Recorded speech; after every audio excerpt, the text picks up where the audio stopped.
Yo, this Real Talk E. Welcome to the locker room. We talk nothing but basketball. If you want to be part of the locker room, you obviously have to be part of the team. In order for you to be part of the team, you have to subscribe and share the video to not only be part of the team in the locker room, but to also be a part of our daily basketball conversations. Now, yesterday in the league, there's a lot going on, but nothing going on at the same time. There were like 9 games going on. I want to say almost every single one of them mattered because teams, like I said, always say in the last like couple of vids, are fighting for like playoff seeding. They're fighting for home court advantage. Every team is fighting for something. No team is certified, has secured its spot yet at all. So every team is still fighting. I think this is like the first season where we're like 10 games in and players are still playing hard. Starters are still playing. They're still playing a long time in minutes. So I really am interested for the playoffs, honestly, the first round, second round, the conference finals, and even the play-in is going to be interesting. But let's go ahead and get started with our first game of the night that I will be talking about. Cause I'm not gonna be talking about all 9 games. Like, come on, but get it together. You crazy? First game, the Lakers go up against the Bulls. Now, in the beginning, I was like, it's over for the Bulls. The way the Lakers been rolling lately, and the way they've been beating teams, the way Anthony Davis has been scoring, the way Austin Reeves been going, and somehow, some way, they always manage to have a huge amount of free throws. Like, they're gonna win. And then I saw that LeBron James is coming back. I was like, GG's, it's over. LeBron is coming back. There's about 7 games left for the playoffs. They're not gonna lose this game. Hell no. We start off the first quarter, right? And tell me how the Lakers are scoring. Yeah, they're doing their thing, whatever. But somewhere in the mix, in the first half, the Bulls go up by 20 points. 20 points. And you start to wonder, like, where's AD? Where's LeBron? Where's Austin Reeves? They're playing. But where's their presence? Not there. And then, out of nowhere, like just out of nowhere, like in the second quarter, Austin Reeves just decides to take over. He scores on like back to back to back possessions. He just starts going crazy. And it just like brings the Lakers back. And what was a 20-point lead turned out to be like a 10-point lead. And not only that, at that point in the game, LeBron had about 10 to 12 points. And I promise you, a good 6 to 8 of those points were free throws. I'm so serious. Like, a good 6 to 8 of those points were free throws. That's about 50% or more, like 50 to 70% of his points were free throws in the second quarter. 12 points, a good 6 to 8 of them were all free throws. And I get it, it's LeBron James. Like, they're going to give him the whistle. They're going to call calls for him. But, come on, bro. Like, it's so obvious. Like, NBA officiating just so butt. However, Vucevic gets 2 techs. He gets kicked out the game. And in the second quarter, I was thinking the same thing how everybody else was thinking. Same thing that everybody should be thinking. Why would you do that to yourself, at least in the second quarter? Are you dumb? Like, your team needs you. You're one of the most important scorers on this team. There's times where he is literally the second highest scorer on the team. There's times where he's the highest scorer on the team. Like, his team needs him. The Bulls need Vucevic. And you know what happened? Bulls up by 10. They come back. And you know what happened? Bulls were already up by 10. And the Lakers, they try to cut it down like 8 points, before the halftime. They do so. We get to the third quarter. And just like that, what the Lakers have cut down from a 20-point lead to like a 8-10 point lead. The Bulls come back and they bring it all the way back up to 21 points. And a big part of this whole thing was one, Anthony Davis. I forgot he was even supposed to play in the second half. This game did not have the AD dominance that a lot of other Lakers games have. Like, he had 15 points and 9 rebounds. In order for this Lakers team to win, I don't care if LeBron James is back or not, AD needs to have about 25 to 30 points. And if LeBron James is not there, he needs to have 35 to 40 points for this Lakers team to win. And the last time I said that, and he came out and he was having 35, 37, 38, they were winning. And now that LeBron is back, he cannot stop doing that. He needs to keep doing that. 30 points, 25 points for them to win. LeBron came off the bench and gave them 19. Like, you need him to play harder because LeBron cannot go off and give you 40 points every damn night. Can he do that? Obviously he can. He has the talent to. He has the energy to. But is it the best plan for you, for your team? No, it's not. You don't want to exert that much energy from LeBron. Especially when he's just coming back off an injury. A long injury too. Like an injury that held him out for a long time, bro. You do not want to exert that much energy off of him.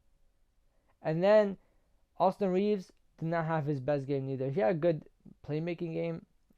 Good assist game. He had like 7 assists. He had like 13 points. Like the highest scorer on this team, I believe, was Dennis Schroeder with like 17. No, I lied. I literally just said LeBron had 19. It was literally LeBron. If your highest scorer is coming off the bench and it's LeBron James, he's giving you 19 points. Are you, like, what is wrong with this Lakers team? And their defense was just so terrible last night. There were so many times where they left Zach LaVine open. Now, why would you leave Zach LaVine open? At all. Like, why? Zach LaVine has proven time after time after time he can go off for 30, 40, 50 points. He can beat a team by himself without having DeMar. Now, can he go to the playoffs? I don't think so. But he's shown that he could beat teams without DeMar, without Vucevic. So, I don't know why you would leave him open. There was a lot of times last night where they left him open. And then for the Bulls, honestly, a great game. And on top of that, the best part about this is that their defense really honed in. Without Vucevic offense, without his scoring, their defense was there. They were able to stop the Lakers from, go on huge runs. They were able to just be there, be in front of them. They were able to do stuff that the Bulls usually were not able to do in the beginning of the season or in the first half of the season or even before the All-Star break and a couple of games after the All-Star break. The Bulls have shown that this year they're not as great as last year. And last night's game showed me that, or at least gave me hope that they still have a chance. And you guys know, right? If you've been watching from the beginning, I used to always say I need Zach LaVine to put up about 20 to 25 points. I need him to go back to the scorer that he used to be. Because in the beginning of the season, I believe he was coming off of a knee injury or something, and he wasn't scoring the same way. And I kept saying I need Zach LaVine to go back to the old Zach that we all knew and loved. And yesterday, or at least he's been doing it for a while, but yesterday I saw it, and it looks like Zach is 100% back. 32 points. He had a couple of threes, got to the basket, was scoring the same way Zach LaVine used to always score. This game felt like it had the Zach LaVine feeling, the Zach LaVine presence in it, and as a result, the Bulls won. And everybody did their part. Kobe White came off the bench with like 13 points. I still need him to do a little more, but 13 points is not bad. It's good. DeMar DeRozan had like 17. Not his best game, but obviously they're gonna play him on defense.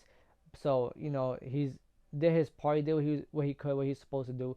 I'm pretty sure he feels like he could have done better, but everybody feels like they could do better.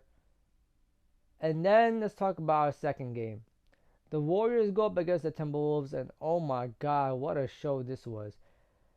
First of all, I was expecting the Warriors to win this game. It's at home. You know, the Warriors are trying to stay around 6-5-4.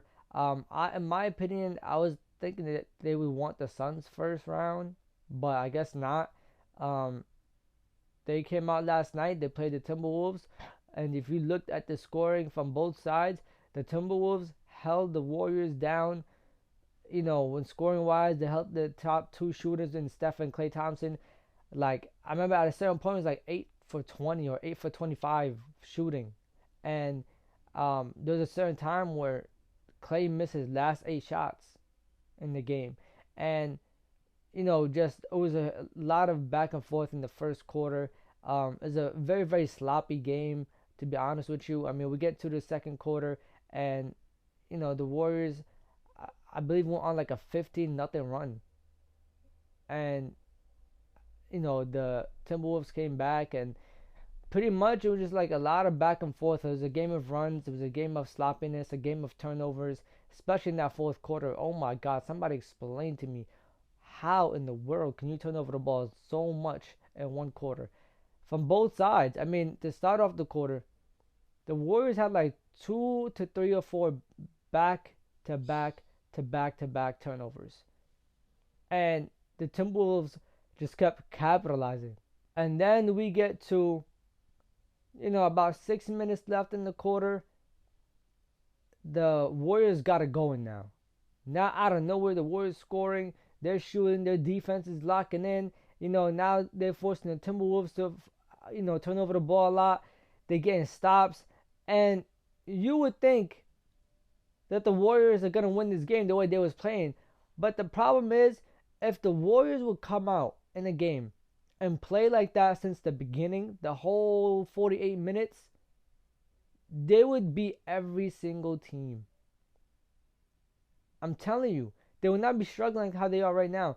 Last night, within the last 5-6 minutes of the game, the Warriors actually looked nice. Defense, offense, like Kevin Looney got stops, Draymond Green got stops. Steph Curry was actually locking in on Anthony Edwards. I mean, he was just like everywhere, bro.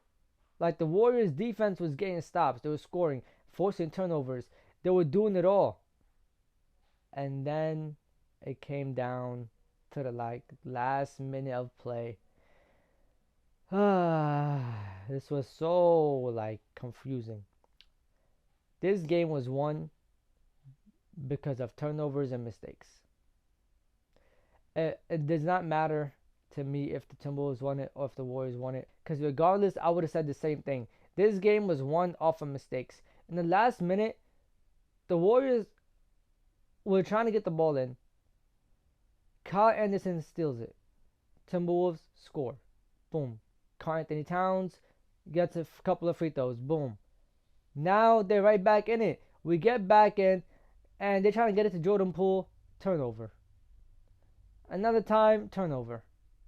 Like, so many turnovers. And then they give it to Steph for a last shot to tie the game and send it to OT, and he misses. But that's expected because Steph has been having a bad night. And I know great players come big, you know, in great moments, but yesterday was just not it. I guess it was just not big enough of a moment for Steph Curry. Like, I feel like they'll be fine. They'll be all right. If they have the Kings first round, that'll be interesting to watch. Obviously, the Warriors have more experience, but I'm really interested to see how that goes. If the Timberwolves end up getting the Grizzlies in the first round, that'll be fire. But anyways, yeah, it's not for me rambling. Chat, it's time for you. Let me know chatting down below. Like, comment, subscribe, and share. This is Real Talk with E, and it's time to leave the locker room. I'm going to catch ya. Safety. Irving puts it up. It's good. Kyrie Irving from downtown. The officials have to review it. And the Lakers win the game. Banks it in. He banks in the three. To win it. Good. That's why he's NBA All-Defensive Team. Adebayo sky high with the block and rejection. This is for the win. Got it. Wow. At 7, working against Butler, got down.